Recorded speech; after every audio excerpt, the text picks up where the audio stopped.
Hello student, कैसे हैं आप सब। एक बार पुनः शिव कोचिंग क्लासेस पर स्वागत है। और क्लास 12 केमिस्ट्री एनसीईआरटी में अगला चैप्टर लेकर आ चुके हैं और चैप्टर 5 का पार्ट सेकंड है। स्टूडेंट आपको प्लेलिस्ट में क्रम से वीडियो मिल रहे हैं और यदि पिछले वीडियो को आपने नहीं देखा है तो देख लीजिएगा। और स्टूडेंट आपको नोट्स लेना है तो 9685299149 पर कॉन्टेक्ट कर सकते हैं।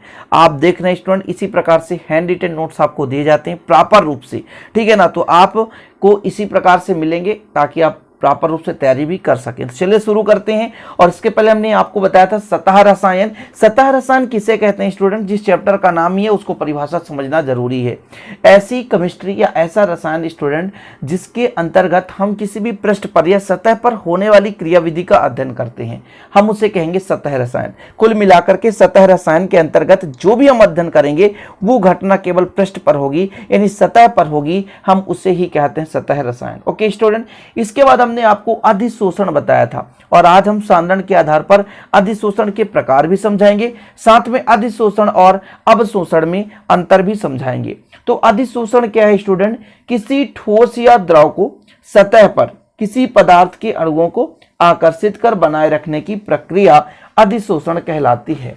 जैसे एक डायग्राम के माध्यम समझते हैं, हम अधिशोषण के प्रकार समझेंगे, बिल्कुल आप चिंता ना करें।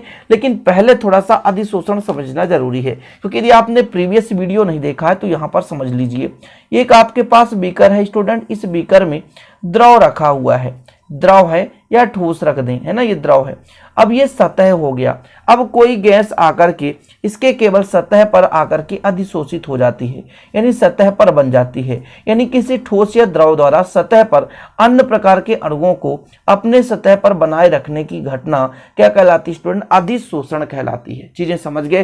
अंदर तक नहीं जा रही है, आप समझेंगे तभी तो अधिशोषण और अवशोषण में अंतर समझेंगे। तो जो अधिशोषण है केवल और केवल पृष्ठ पर हो रहा है, यानी कोई ठोस या द्रव अपनी सतह पर किन्हीं अणुओं को आकर्षित कर बनाए रखने की घटना, यानी ठोस द्वारा अपने सतह पर अणुओं को बनाए रखने की घटना ही अधिशोषण कहलाती है। क्लियर? अब यहां पर देखिए स्टूडेंट, अधिशोषण पर ये जो अन्य प्रकार के अणु हैं, अन्य प्रकार के परमाणु हैं, वो केवल सतह पर आकर के, है ना, यहां पर केवल सतह पर आकर के जमा हुए हैं, इसलिए हम इसको कह सकते हैं कि केवल सतह पर इसका सांद्रण अधिक है।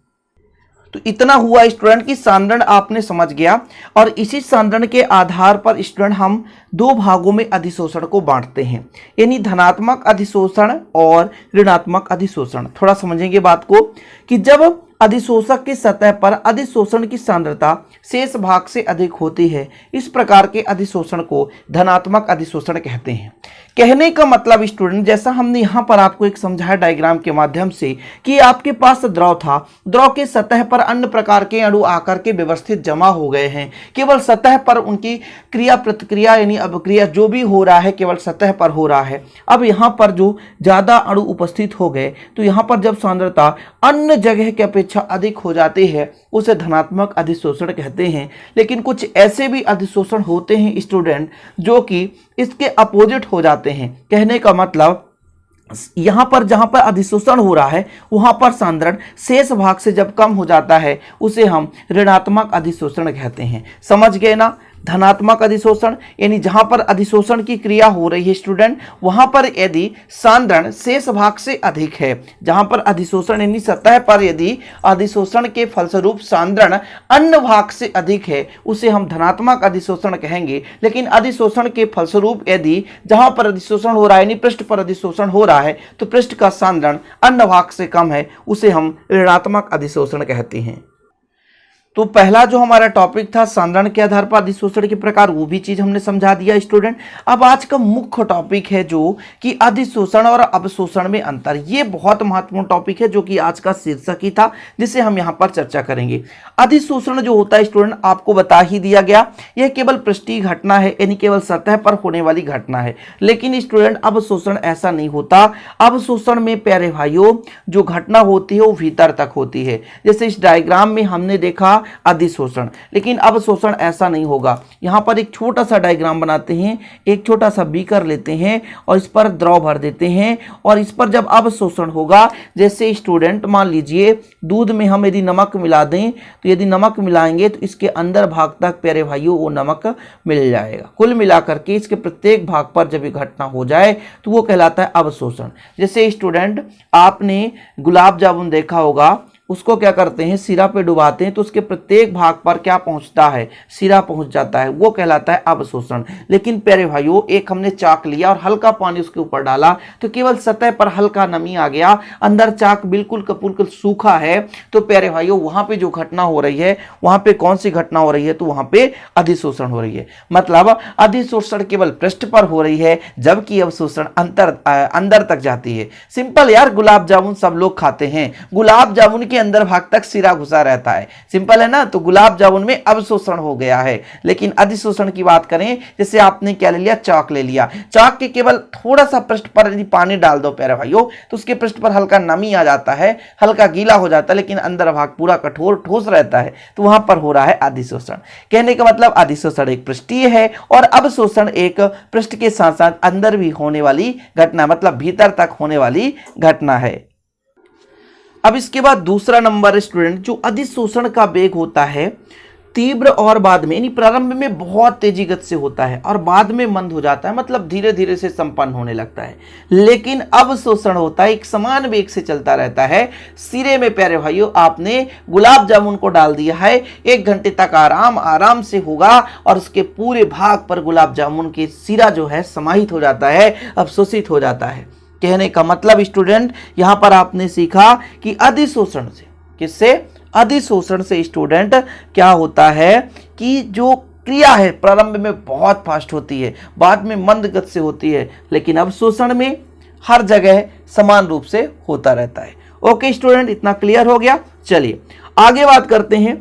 अधिशोषण और अधिशोषक को अलग करना, मतलब अधिशोषण में अधिशोषक को अधिशोष से अलग करना आसान होता है, इस क्रिया को विशोषण कहते हैं। अब यहां पर थोड़ा सा स्टूडेंट मैं आपसे कह दूं कि अधिशोष को अधिशोषक से अलग करना आसान होता है, तो यहां पर आप सुधार भी सकते हैं स्टूडेंट कि अधिशोषण में अधिशोष को अधिशोषक से, देखिए अधिशोषण में 2 चीज होता है, एक अधिशोषक यानी जिस सतह पर घटना हो रही है उसे अधिशोषक कहते हैं, और स्टूडेंट जिसके द्वारा हो रही है, मतलब जो आकर के उसके सतह पर जमा हो रहा है, उसे अधिशोष कहते हैं। तो अधिशोषण में अधिशोष और अधिशोषक को अलग करना आसान होता है, इस क्रिया को ही हम विशोषण कहते हैं। ठीक है, क्या कहते हैं, विशोषण कहते हैं। तो इसे आप लोग अच्छे से मतलब थोड़ा सा लिख लेना, नोट डाउन कर लेना कि जब अधिशोषण में अधिशोष को अधिशोषक से अलग करें, समझ रहे ना, अधिशोष को अधिशोषक से अलग करें तो वो प्रक्रिया कहलाती है विशोषण।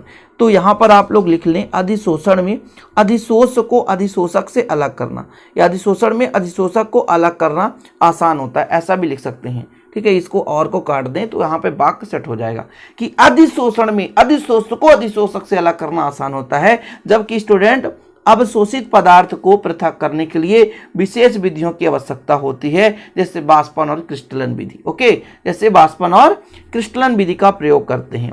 आगे देखते हैं, अधिशोषण में किसी अधिशोषक के पृष्ठीय अणु या परमाणु ही भाग लेते हैं, मतलब अधिशोषण में केवल पृष्ठ पर घटना होती है तो पृष्ठ के अणु परमाणु ही भाग लेंगे, बाकी के अणु परमाणु भाग नहीं लेंगे। लेकिन अवशोषण में स्टूडेंट अवशोषक के सभी अणु परमाणु भाग लेते हैं, यानी सतह के भी अणु परमाणु और अंदर तक के, कुल मिलाकर के अवशोषक में अंदर तक की घटनाएं हो रही है ना, तो प्यारे भाइयों अंदर तक के अणु भाग लेंगे। लेकिन ऐसा नहीं है कि अधिशोषण में, केवल अवशोषण में अंदर तक के अणु भाग लेते हैं, इसलिए सतह के अणु परमाणु भी भाग लेंगे और अंदर के अणु परमाणु भी भाग लेंगे, क्योंकि यह जो घटना है भीतर तक की होने वाली ही घटना है। लेकिन अधिशोषण में ऐसा नहीं होता। अधिशोषण में क्या होता है, केवल और केवल पृष्ठ पर यानी सतह पर जो भी अणु परमाणु हैं वही भाग लेंगे। सिंपल है, मैंने बताया, पहले एग्जाम्पल बता दिया, एक द्रव रखा है, उसके सतह पर एक पदार्थ आया, जैसे चाक है, पानी हल्का डाला आपने तो केवल सतह के अणु ही परमाणु भाग लिए, अंदर के कोई अणु परमाणु भाग नहीं लिए। लेकिन स्टूडेंट वहीं पे गुलाब जामुन में आपने सिरा में डुबा दिया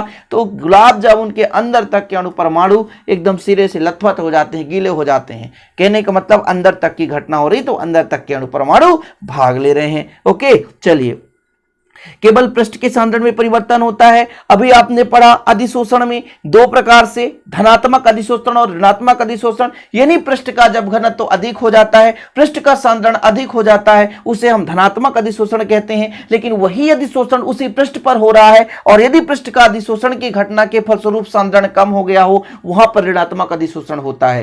कहने का मतलब इसमें सांद्रण का परिवर्तन होता है, अधिक और कम हो सकता है, लेकिन स्टूडेंट इसमें समान रूप से संपूर्ण भाग में परिवर्तन होता है।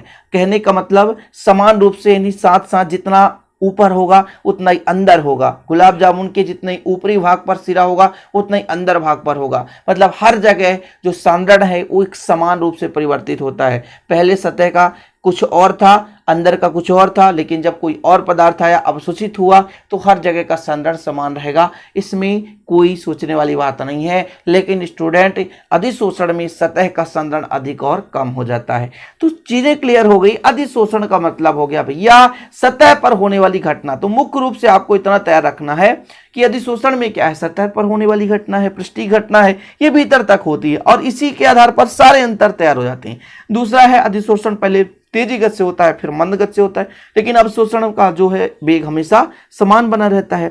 और अधिशोषण में जो अधिशोष को अधिशोषक से अलग करना थोड़ा सा आसान होता है, जिसे हम विशोषण कहते हैं स्टूडेंट। लेकिन अवशोषण में हम विशेष विधियों का प्रयोग करते हैं। ओके, यहाँ पर जो अधिशोषण का है पृष्ठीय अणु ही परमाणु भाग लेते हैं, लेकिन अवशोषण में सभी जगह के अणु परमाणु भाग लेते हैं और केवल और केवल जो सांद्रण है उस सतह पर परिवर्तन होता है अधिशोषण में, जबकि यहाँ पर जो अवशोषण होता है उसके समान भाग पर समान रूप से जो है स्टूडेंट परिवर्तन होता रहता है। तो उम्मीद करता हूँ कि आज का भी टॉपिक आपको समझ में आ गया होगा और याद भी कर लिए होंगे।